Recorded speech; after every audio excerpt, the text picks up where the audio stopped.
Vishambar Dayal, no confidence face करना होगा, और अगर ये फैसला इमरान खान के खिलाफ जाता है तो ये तो फिर ये जो है इमरान के लिए भी मुश्किलें बढ़ाएगा पाकिस्तान में, क्योंकि ऑपोजिशन कह रहा है सारे केसेस खुलेंगे, बिल्कुल, अगर सारी जांच होगी। देखिए और ये इतिहास रहा है पाकिस्तान का, जो प्रधानमंत्री पद से हटता है या तो विदेश भागता है या जेल जाता है। ये राष्ट्रपति है, प्रधानमंत्री।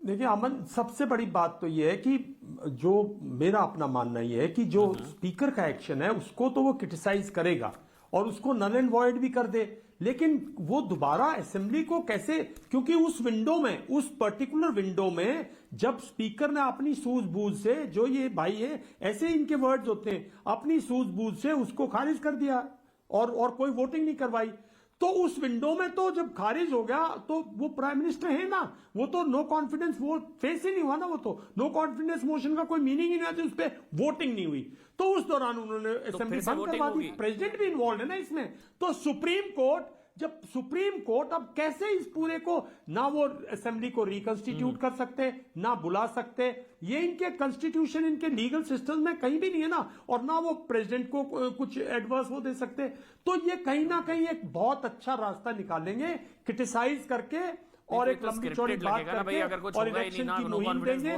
देश की। तो सर ये तो पूरा स्क्रिप्टेड लगेगा। कर्नल टिक्कू आप बोलिए। तो बिल्कुल लगेगा, इनको कोई साथ किससे फर्क पड़ता है, किसको शर्म है? कर्नल टिक्कू, अमन साहब देखिए, कोई शर्म थोड़ी है इसमें। वेट अमन साहब, दो इश्यूज हैं पाकिस्तानी सुप्रीम कोर्ट के सामने। हम मुझे लगता है हम पाकिस्तान के सुप्रीम कोर्ट के एक डिस्ट्रिक्ट कमिश्नर का फैसला समझ रहे हैं। ऐसा नहीं है, सुप्रीम कोर्ट ऑफ पाकिस्तान है, हाईएस्ट जुडिशरी, जो वो बोलेगा वो पाकिस्तान का लॉ बन जाएगा। उनके सामने दो इश्यूज है। पहला, क्या डिप्टी स्पीकर का फैसला उनके आईन के मुताबिक है या नहीं है। दूसरा, जो इंटरनेशनल कॉन्स्पिरेसी बताई जा रही है, अमेरिकन कॉन्स्पिरेसी बताई जा रही है, क्या उसमें कुछ सच्चाई है या नहीं है। ये दो इश्यूज हैं। अगर सुप्रीम कोर्ट ये बोलता है, और जो मुझे लगता है वो बोलेगा, कि डिप्टी स्पीकर का फैसला पाकिस्तान के आईन के मुताबिक नहीं है, तो उसके बाद जो भी फैसले हुए ऑटोमेटिकली वो अनकॉन्स्टिट्यूशनल हैं। दूसरा, मुझे लगता है बैलेंस करने के लिए, क्योंकि एक बहुत प्राइम मिनिस्टर ऑफ पाकिस्तान ने और उनकी पार्टी जो रूलिंग पार्टी है उन्होंने बोला है कि एक इंटरनेशनल कॉन्स्पिरेसी है, तो मुझे लगता है सुप्रीम कोर्ट इस बात को भी नहीं उधर ही छोड़ेगा। शायद वो जुडिशल कमीशन बिठाना चाहिए या कोई भी कमीशन बिठाना चाहिए, ताकि वो पता करे कि इसमें कोई तथ्य है, सच्चाई है या नहीं है।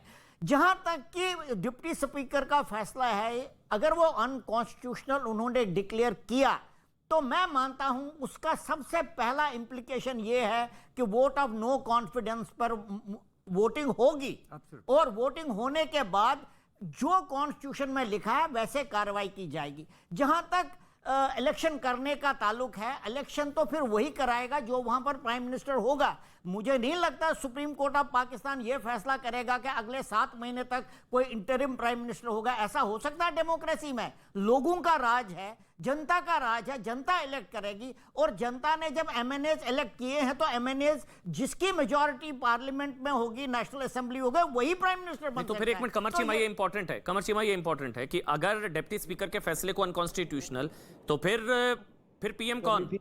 फिर 6 से 7 महीने के लिए पीएम कौन? शहबाज शरीफ पीएम, ऑपोजिशन के लीडर, फिर पीएम कौन? देखिए जारी बात है जी, देखिए जारी बात है, फिर पीएम जो होगा वो जब वोट ऑफ नो कॉन्फिडेंस होगा, इमरान खान को वोट आउट किया जाएगा, और उसके बाद जारी बात है कि जब इमरान खान हाउस की मेजॉरिटी खो देंगे तो फिर उसके बाद नया वोट होगा, और उसी दिन वोट हो जाता है, उसी दिन वोट होगा दोबारा।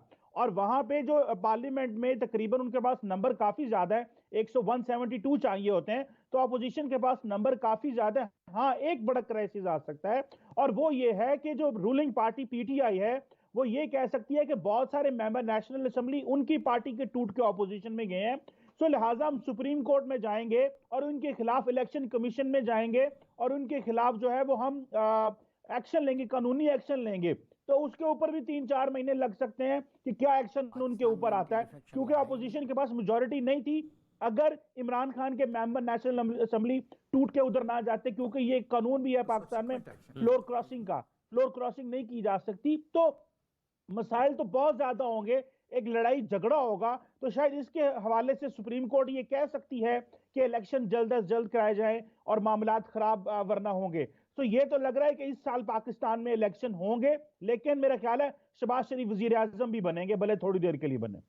अच्छा, तो शहबाज शरीफ प्रधानमंत्री बन सकते हैं अगर नो कॉन्फिडेंस पर वोट पड़ता है तो, क्योंकि उधर ऑपोजिशन के पास ज्यादा। अच्छा, एक और बड़ी खबर, क्योंकि अब जो है अब 8:50 हो गए हैं, सुप्रीम कोर्ट के फैसले में देरी हो रही है, 8 बजे फैसला आना था। अब खबर है कि जज ने फाइल मंगवाई है, लगातार अपडेट्स वहां से आ रहे हैं, फैसले से पहले चर्चा की जा रही है। 8:49 हो चुके हैं इंडिया में, और किसी भी वक्त फैसला जो है वो आ सकता है। और ये फैसला लगभग ये मानकर चला जा रहा है, क्योंकि पहले ही 3 अप्रैल के फैसले को क्रिटिसाइज वहां के सुप्रीम कोर्ट, वहां के जो चीफ जस्टिस है वो कर चुके हैं। लेकिन कमर जी, मैं फिर से आपके पास आ रहा हूं, क्योंकि मेरे ख्याल से आपको ज्यादा अपडेट्स वहां के पता है। एक बार फिर से वही चीज कि क्या फिर शहबाज शरीफ प्रधानमंत्री होंगे अगर ये फैसला लगभग हम मानकर चल रहे हैं इमरान के खिलाफ है? अगर वोट नो कॉन्फिडेंस पर वोट होगा तो फिर नंबर्स वहां हैं और उनका चेहरा शहबाज शरीफ है।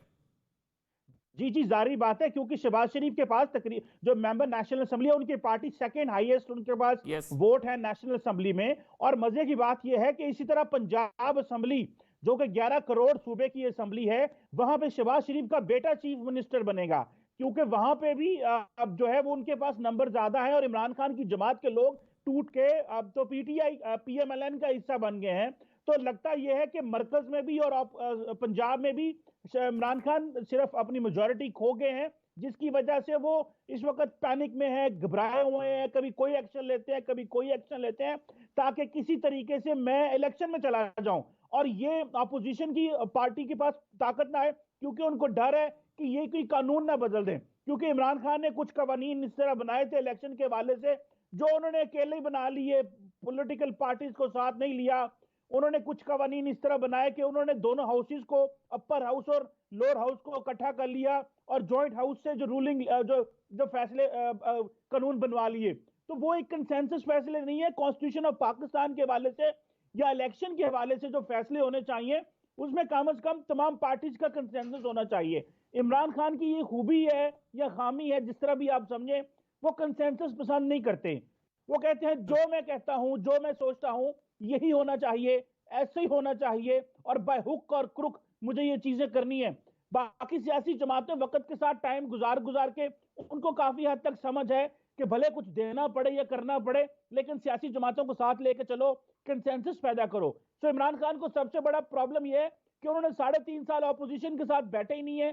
तो आइंदा ऑपोजिशन के साथ किस तरह बैठेंगे, वो चीजों को अनडू करेंगी, तो वो और तो इसके लिए बड़ा सख्त मसाइल है इमरान खान के लिए। दो चीजें आपने मुझे समझाई है। इमरान खान की पार्टी चाह रही है, आरिफ अब्बासी साहब आप लोग चाहते हैं कि चुनाव हो जाए, स्पीकर के फैसले को बेशक गलत बता दो।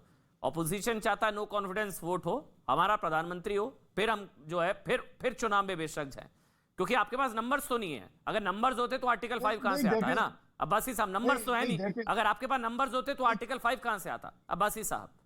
अभी चीमा साहब बड़ी सही बात कर रहे थे। ये बात मनी का जो कुंभा है, ये जो छोटे छोटे सारे ग्रुप इकट्ठे हो गए हैं, ये अगर हमारे खिलाफ तहरीक आदम एतमाद कामयाब हो भी गई, वंस 1 मिनट के लिए मैं कहता हूँ, तो ये एतमाद का वोट क्यों लेंगे, किस तरह लेंगे? हमारे 22 लोग हैं और ऑलरेडी यही बेंच, जिस बेंच ने आज फैसला देना है, इसी के पास उन 22 लोगों का केस आज से 10-15 दिन पहले लगा हुआ है।